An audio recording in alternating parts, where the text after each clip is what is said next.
Interview দিতে তোমরা জানো না, যে তোমার ইন্টারভিউ নিতে জানো। ইন্টারভিউতে তুমি দাঁড়াও, আমি প্রশ্ন করি, তখন বুঝবা যে এটা কেমন। এই বাইরের থেকে যে প্রশ্নগুলি করতেছো, আমি যখন তোমাকে প্রশ্ন করবো তখন ফেসে যাবে। রাস্তাতে একটা ফকির হাইটে যেতেছে, একটা সুন্দর মেয়ে যেতেছে, তুমি কার দিকে তাকাবা? যে কোনো লোক কার দিকে তাকাবে? এমনি কার দিকে তাকাবে? এত সুন্দর যে তাইলে সুন্দরের আলাদা ভ্যালু আছে চলচ্চিত্রের জন্য।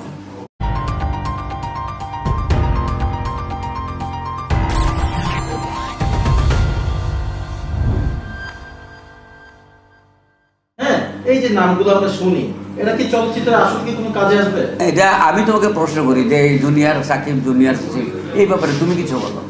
না সেটা আমরা তো না তুমি বলো, আমি তো তোমাদের সব কথা। এবার তুমি বলো না, আমার কাছ থেকে নিবা কেন? যেমন আজকে একটা ঘটনা ঘটছে, তোমরা সাংবাদিকতা করো, এই যে কোটার কথা জিজ্ঞেস করলা, তোমরা কি বলো?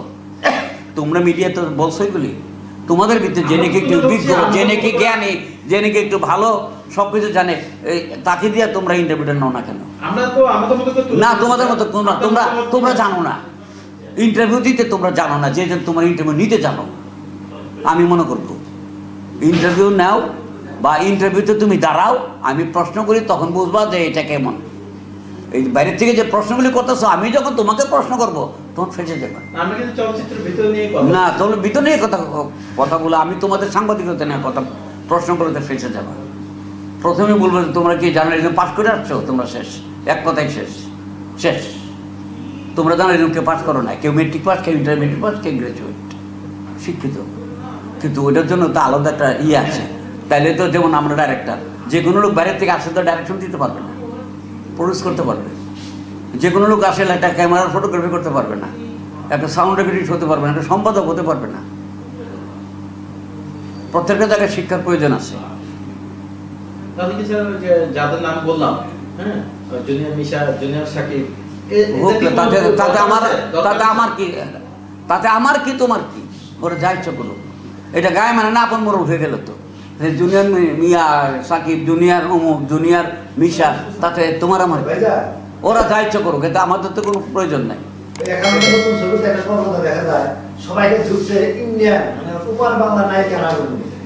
এটা তো আগেও ছিল, আগে কটা ছবিতে উপর বাংলার নায়িকা আছে।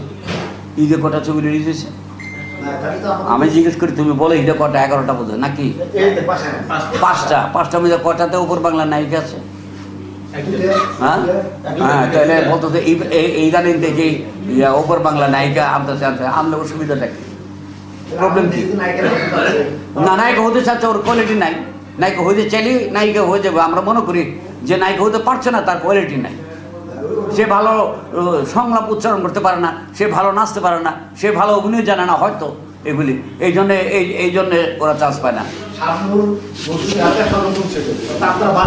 শাবনুর প্রথম যখন আসে, মৌসুমী প্রথম যখন আসে, ওরা অভিনয় খারাপ করে নাই। ওরা দেখতে সুশ্রী, অত্যন্ত সুন্দরী ওরা। তো পাবলিক তো প্রথম নায়িকাদেরকে সুন্দরী দেখতে চায়।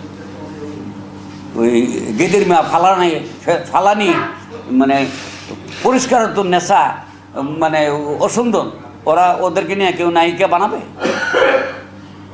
নাম হলো ফেলোরানি, একটা চোখ টেরা, আর এখানে মুখ বাঁকা, ওরে নায়িকা বানাবো? নায়িকা হতোই তো সুশ্রী সুন্দরী দেখতে। তো ওদের তো ভ্যালু আছে, সৌন্দর্যের ভ্যালু আছে না? রাস্তাতে একটা ফকির হাইটে যেতেছে, একটা সুন্দর মেয়ে যেতেছে, তুমি কার দিকে তাকাবা? যে কোনো লোক কার দিকে তাকাবে? এমনি কার দিকে তাকাবে? এত সুন্দর যে তাইলে সুন্দরের আলাদা ভ্যালু আছে চলচ্চিত্রের জন্য। বাইরে না, বাইরে সবাই সমান। আমাদের চলচ্চিত্রের সুন্দর লাগে, আমরা চলচ্চিত্র নির্মাণ করি, মানুষ টিকিট কেটে দেখে বসে 3 ঘন্টা যেন তাদের আয়টা অ্যাডজাস্টমেন্ট হয়, সেভাবে আমরা করি। বা শেষ, আর কোনো প্রয়োজনের দরকার নাই।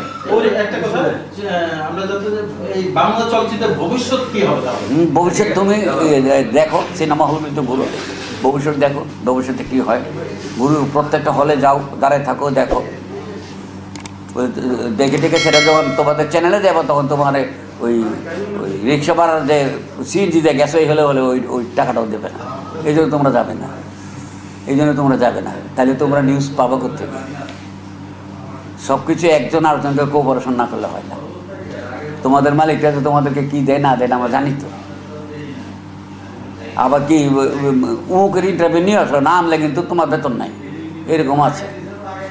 এখানে তোমরা 10-15 জন আছো, কথার কেউ সঠিক না? সঠিক। আর তাইলে